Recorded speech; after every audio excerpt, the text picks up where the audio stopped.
Okay? Okay. All It's right. going to be in red, right? Yeah. Okay. Ready. Okay.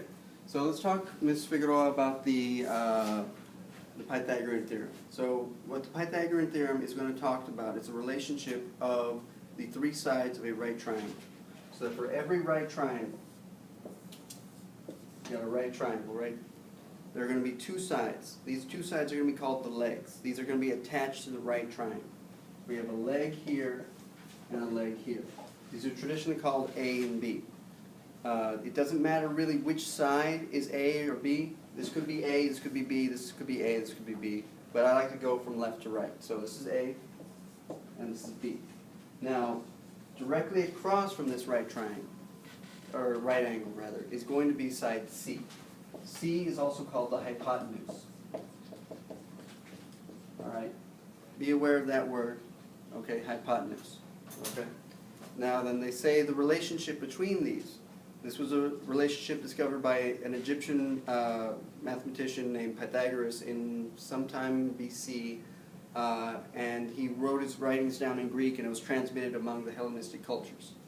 So that he said that if you took A and you times it by itself, and you added that to the square, or B times B, of the second side, it would equal to the hypotenuse squared. Okay? So that if we take the if I have two of the sides, I can find the third one using algebra. Okay?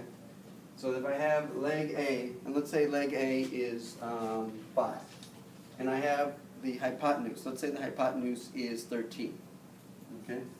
So then instead of A, I'm going to have 5 squared. I don't have my B, so that remains B squared. And then I have my C, which is going to be, wait, no, not 12, 13. Okay, then I'm going to have 13 squared right there, right? Okay? So then, now I'm going to do these things first, right? So I'm going to square this out first. So 5 by 5 is 25. My B squared remains my B squared. My 13 squared is 13 by 13, which is going to be 169. Okay. So now we have ourselves a more conventional algebra problem. Okay? So then to solve this, what are we going to do first? The B squared. Okay. What are we going to do with the B squared? Find the... Well, first, before we do that, we got to get this by itself. Okay? So I need to get this B by itself. So I want to get rid of this 25. So I'm going to take away this 25. Now, it would be easier if we were looking for the C. If we were looking for the C, we would just add up the A and the B. And then that's what we had to do. But because the B is in the middle, I had to get rid of this and get the B by itself. So I'm going to take away 25 from this side. When I take away 25 from this side, we got to do unto one side as we do unto the others. So I take away from this side, I take away from this side. Okay? So that's gone. Now I get B squared is equal to, now 169 minus 25. So we do that in our calculators. I get 144. Okay? So that B squared is equal to 144. Now, I'm going to do the opposite of what's happening to the B, right? The opposite of what's happening to the B is that it's being squared. So then the opposite of that is going to take the square root of that. So on our Casios, we're going to type in the 144.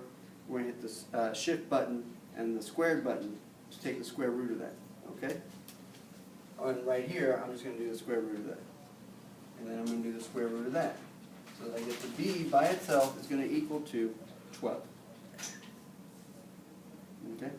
And that's how we're going to do the Pythagorean theorems. Okay? Any questions?